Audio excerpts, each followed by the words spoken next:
Hey guys, how you doing? I prepared my closing statement. Hello everybody. Let me take this time to thank my opponent for this debate.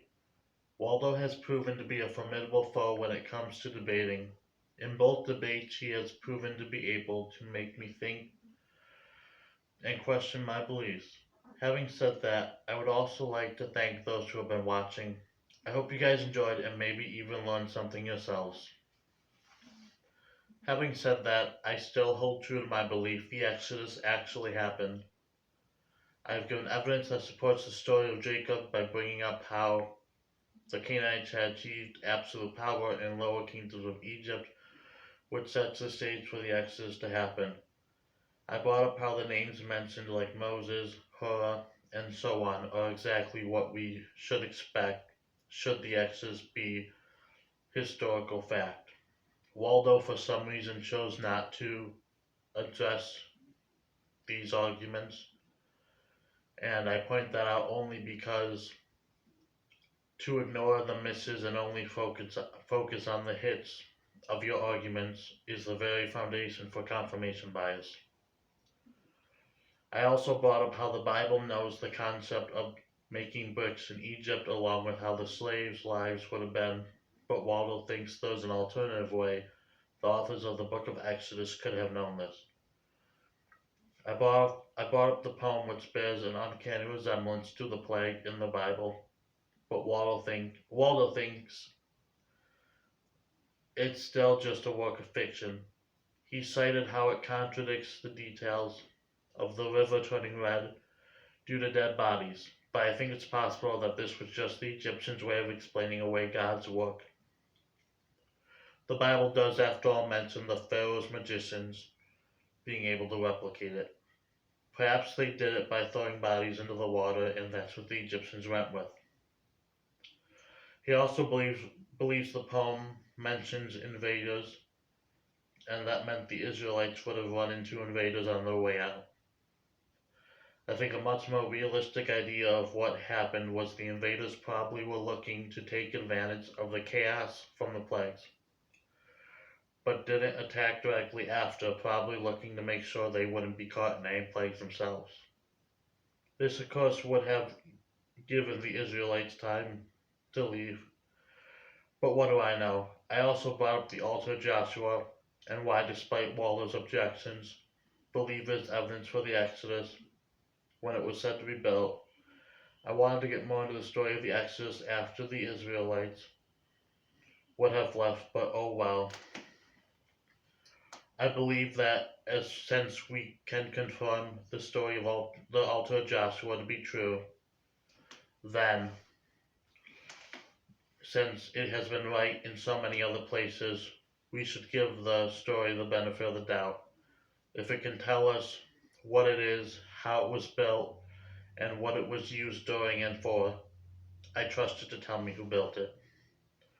If Waldo wants me to doubt this story, which I have no reason to and has been proven to be right in multiple other cases, I will hear his evidence for that. However, if he is choosing just to assert that we should not believe the story of the altar simply because that is the one thing we cannot prove who built it, this is simply him exploiting it, and at best is bias and dishonest. At worst, it is dishonest. So I feel I have in fact given evidence from beginning to middle for the story of the Exodus being historical fact. However, Waldo did have one saving grace this whole debate, and that was the large number of Israelites that supposedly left. This number is problematic for reasons more than what Waldo probably thought at the beginning, and I didn't respond to any of Waldo's objections for two reasons. One, I'm really bad at math and wouldn't be able to call him out on any errors on his math. And second, being I think there's someone better for the job. Jeff A. Bennett is a writer for ancienthebrews.org and has authored over a dozen books on the Hebrew language, including the Ancient Hebrew Lexicon of the Bible. and has taught thousands how to read the Bible in Hebrew for themselves.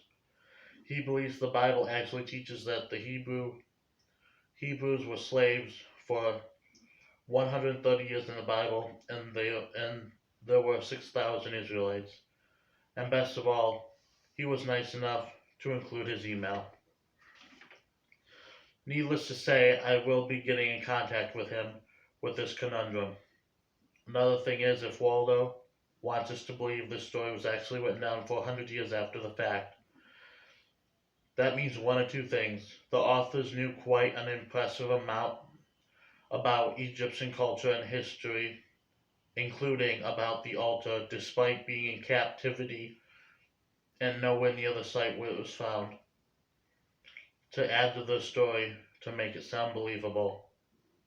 Or they made a bunch of lucky guesses and just so happened to be lucky enough to come up with one of the most historically accurate fairy tales ever. It's also possible that it wasn't written 400 years later. It's also possible that if it was, there was pre-writing that they based it off of. Waldo doesn't seem very interested in this exploring these possibilities though.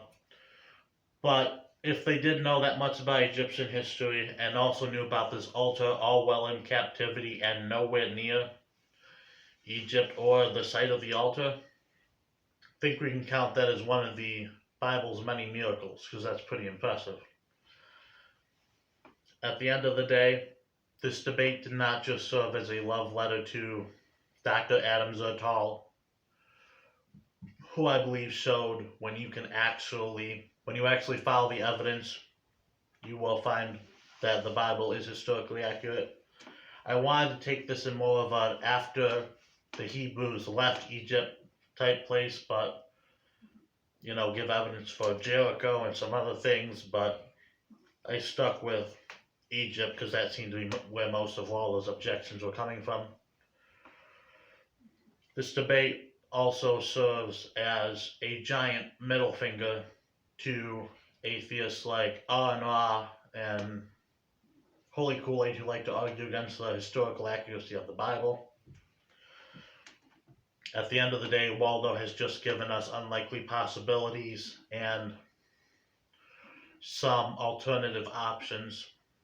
I believe history does back the story of the Exodus. And although I will admit and concede that I did not give too much of a satisfactory answer that I know of for the 6,000, I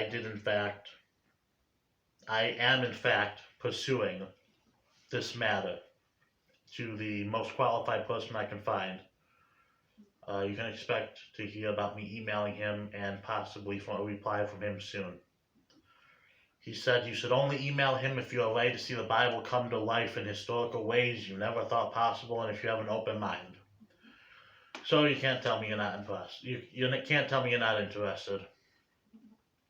At the end of the day, ladies and gentlemen, this concludes my defense on the historical truth of the story of Exodus.